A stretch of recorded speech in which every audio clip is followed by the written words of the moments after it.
Throughout the year 2018, we have been celebrating the 25th anniversary of the sister city relationship between Hot Springs, Arkansas and Hanamaki, Japan. It's hard to believe that we are here 25 years after the signing agreement. And with me today is Janet Cheek, who was one of the founders of the program and has been here throughout the 25 years. Janet, welcome to the program. Thank you, Terry. It's amazing how far we've come. Yes, we have. There was a lot of struggles in the beginning. Now, as far as founders go, at the very beginning, I wasn't directly involved. I helped quite a bit with translations when the groups came here. I came on board actively in 1996, and we did have a lot of hurdles that we had to overcome, but we managed to get past all that, and the program has grown into what it is today. Yes. How did it all start? The city of Hanamaki was looking for a sister city in the United States, and they did quite a bit of research looking for cities that had common interest with their city. And Hot Springs, having the mountains and the thermal waters and the size, matched Hanamaki in that sense. So they approached us asking to be a sister city. Hot Springs had been interested in having a sister city, and that was before 93, and then they had their official signing in January of 1993. And since then, we've realized so many other commonalities. Our weather is somewhat similar, the topography, and of course the thermal waters, but we're both tourism-based communities, aren't we? Yes, they are huge on tourism, just as we are. People visit there for their waters.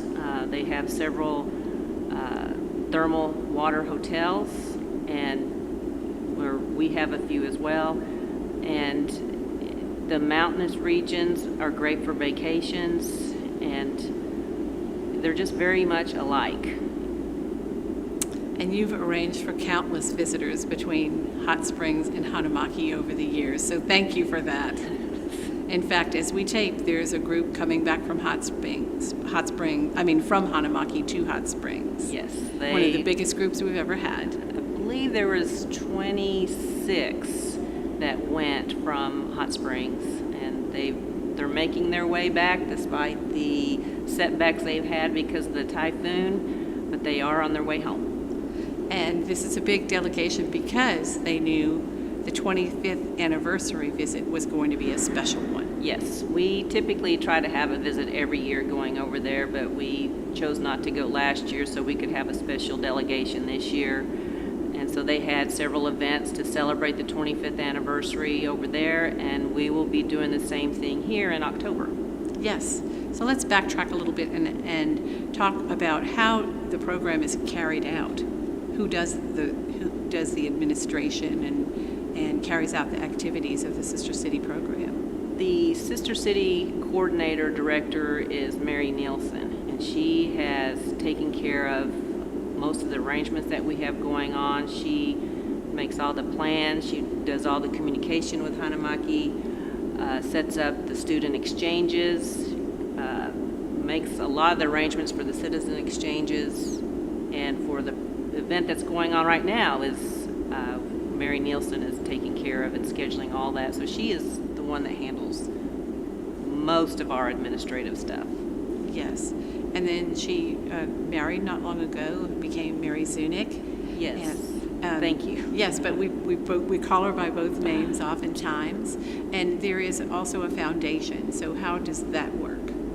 The foundation was set up to help promote peace the same way after President Eisenhower had created the Sister City Internationals, because after the war, he wanted the countries to come together and have a cultural understanding of mutual respect and cooperation so that we would not have any more conflicts.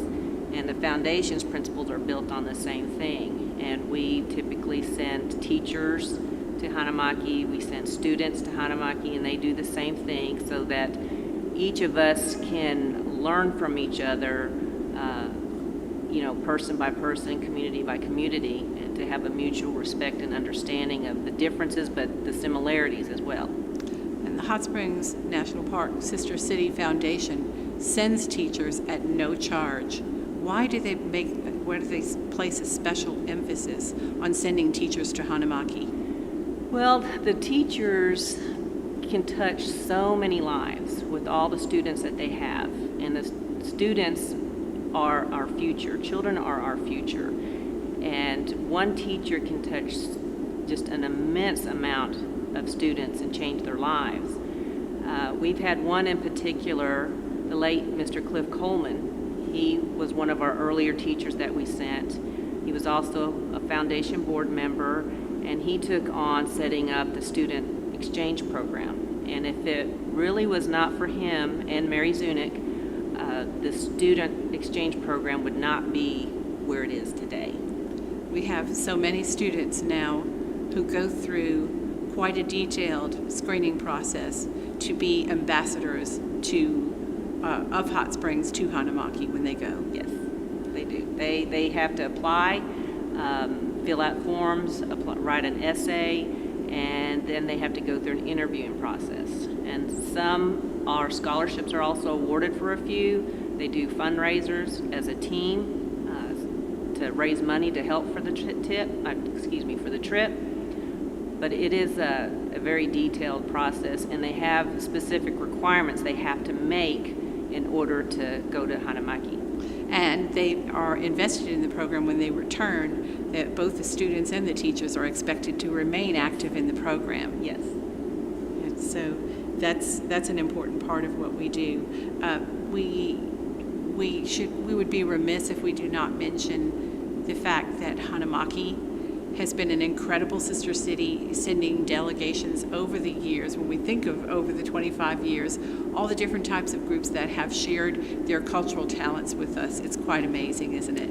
It is. We've had dancers come here. We've sent, obviously, just teachers and students.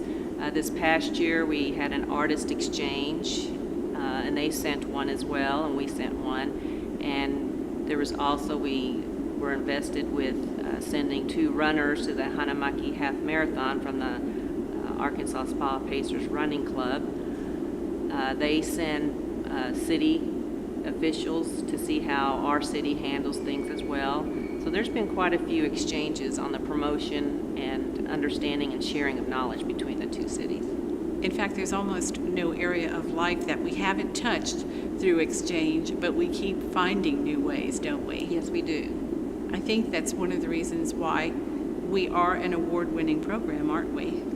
Yes, we've had about 3 awards, 2 from Sister Cities International, 1 from the Ministry of Foreign Affairs, and Mary Zunick was also appointed the Honorary Consul of Japan in the U.S. Which is pretty incredible honor, it's right? A very there. huge honor. Well, let's talk about the 25th anniversary celebration that's going to take place in Hot Springs very soon. What are the opportunities for the public to participate in that celebration? On Saturday, October 6th, is that the date, I think? On Saturday, October 6th, yes. In the afternoon, in the main lobby of the Convention Center, we will have the Quapaw tribe do an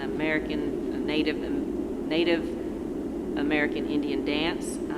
Everyone is welcome to attend, and we hope to see everyone come to see that. And the delegation from Hanamaki, also a large group, will be in for 4 days of celebration. Yes, they're coming in on the 4th and departing on the 7th or 8th.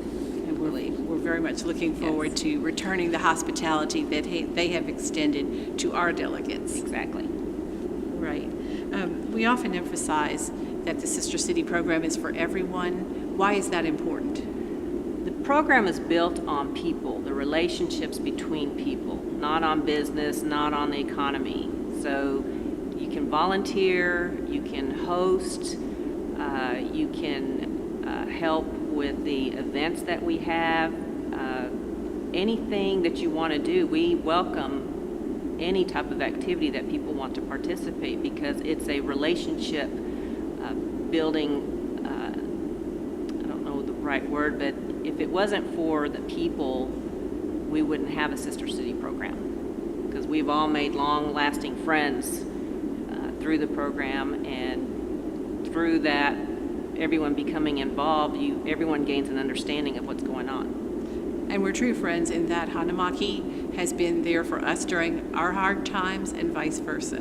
Yes, they've helped when we've had some rough issues in our country. When Hurricane Katrina tore up New Orleans, the students in Hanamaki did a fundraiser and raised quite a bit of money and sent it here for the people that had to,